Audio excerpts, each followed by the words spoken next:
राजस्थान में बर्खास्त मंत्री राजेंद्र सिंह हुड्डा के विधानसभा में लाल डायरी लहराने और उन्हें जबरन सदन से बाहर निकालने के बाद वापस नहीं घुसने देने के मामले में केंद्रीय जल शक्ति मंत्री गजेंद्र सिंह शेखावत ने मुख्यमंत्री अशोक गहलोत पर जोरदार हमला बोला है। उन्होंने कहा कि ये राजस्थान के लोकतांत्रिक इतिहास का काला दिन है जब किसी विधायक के साथ ऐसा व्यवहार किया गया है। उन्होंने कहा कि मुख्यमंत्री अशोक गहलोत से सवाल किया कि जिस लाल डायरी का जिक्र राजेंद्र हुड्डा कर रहे हैं उसके विषय में मुख्यमंत्री को पूरा खुलासा करना चाहिए।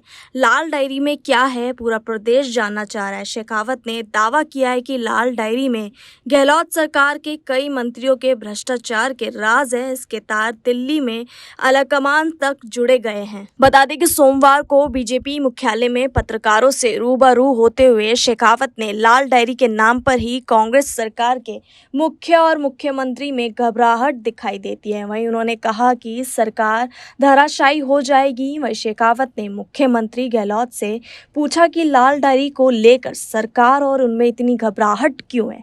शेखावत ने वर्ष 2020 में जब कांग्रेस में अंतर्कलह चरम पर थी, अब अपने आलाकमान से मिलने के लिए कुछ विधायक दिल्ली के पास डेरा डाले बैठे थे। उसी कालखंड में सरकार में मंत्री का दर्जा प्राप्त कांग्रेस के वरिष्ठ अधिकारियों के यहाँ इनकम टैक्स ने रोड किया था। उस रोड के दौरान लाल रंग की डायरी और कुछ आपत्तिजनक दस्तावेज रिकवर किए गए थे। राजस्थान पुलिस को मिली भगत से उस समय पर राजेंद्र हुड्डा जो विधायक थे और गहलोत के कृपा पात्र थे, वहीं 50 से अधिक समर्थकों के साथ जाकर इनकम टैक्स के अधिकारियों से लाल रंग की डायरी छीनकर ले गए थे। ऐसा कहा जाता है कि उस डायरी में गहलोत सरकार के बहुत सारे राज छिपे हैं। वहीं शेखावत ने कहा कि विधानसभा में जिस तरह कांग्रेस के विधायकों में उस लाल डायरी की छीनने की होड़ मची हुई थी, उससे लगता है कि कहीं ना कहीं उस लाल डायरी में लाल नहीं लेकिन कुछ काला जरूर है। उन्होंने कहा कि वे गहलोत से प्रश्न पूछना चाहते हैं कि क्यों राजेंद्र हुड्डा को वहां बेचकर जबरन लाल डायरी मंगवाई। क्या राजस्थान की गरीब जनता की भलाई के लिए चलाई गई योजनाओं से लूटे गए पैसों का उसमें हिसाब था? उन पैसों का कब और कहां कौन उपयोग कर रहा था? कौन गुलछर्रे उड़ा रहा था? कौन अपनी राजनीतिक आशंकाओं की पूर्ति के लिए उपयोग कर रहा था? किसने कहा कि प्रॉपर्टी बनाई? क्या इन सब की जानकारी उसमें थी? राजेंद्र हुड्डा ने कहा कि डायरी में 500 करोड़ का हिसाब था। साथ ही कहा कि राजेंद्र हुड्डा को चुप रखने के लिए उनमें मंत्री पद से नवाजा गया था, इसलिए वे 2.5 साल तक चुप रहे। उन्होंने जो प्रश्न खड़े किए, सरकार उन्हें झेल नहीं पा रही थी। बता दें कि विधानसभा में प्रेस कॉन्फ्रेंस को संबोधित करते हुए उपनेता प्रतिपक्ष एवं भाजपा पूर्व प्रदेश अध्यक्ष सतीश पुनिया ने कहा कि लाल डायरी से सरकार क्यों घबरा रही है, मुख्यमंत्री अशोक गहलोत क्यों घबरा रहे हैं। वही राजस्थान की जनता लाल डायरी का राज जानना चाहती है। एक कहावत है, चोरी चोरी से जाए लेकिन सीना जोरी से नहीं जाए।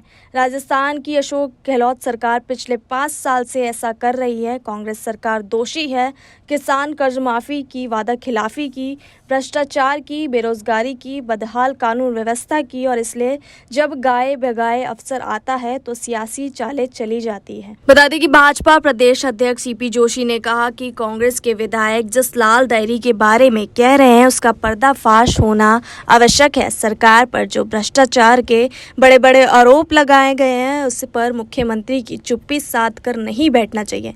राजस्थान की जनता जानना चाहती है कि आखिरकार उस लाल डायरी में सरकार के कौन से काले कारनामे छुपे हैं। क्या लाल डायरी में राजस्थान की जनता से लूटा हुआ पैसा दिल्ली में बैठे कांग्रेस के आकाओं को देने का हिसाब है? यह स्पष्ट होना चाहिए। वहीं सीपी जोशी ने कहा कि भाजपा के विधायक मदन दिलावर को निष्कासित करना सरकार की घबराहट को दिखाता है। सरकार महिला अपराध जैसे मुद्दों पर सदन में चर्चा नहीं करना चाहती। ये एक संवैधानिक संस्था का अपमान है। वहीं सीपी जोशी का कहना है कि क्या आपको लगता है प्रधानमंत्री जैसे महत्वपूर्ण पद पर बैठे व्यक्ति को गाली देने के लिए कांग्रेस इनाम देती है? आपको प्रधानमंत्री जी से ऐतराज है क्या? क्या एक गरीब परिवार के जन्म लेकर पीएम बनने देश की जनता का दिल जीतने, आपको केंद्र की सत्ता में आने के रास्ते बंद कर दिए। जो काम कांग्रेस 60 साल में नहीं कर पाई, वह पीएम मोदी ने 9 वर्ष के कार्यकाल में पूरे में कर दिया। इससे आपको क्यों नाराजगी है? विश्व में भारत के बढ़ते वर्चस्व, देश की 5वीं सबसे बड़ी अर्थव्यवस्था बनना, इससे आपको क्या समस्या है? आखिर आप किस बात को लेकर गुस्सा हैं? आप उन्हें खत्म करो का बयान देते हैं, फिर भी आज़ाद है। इससे अधिक अभिव्यक्ति की कौन सी आज़ादी चाहते हैं?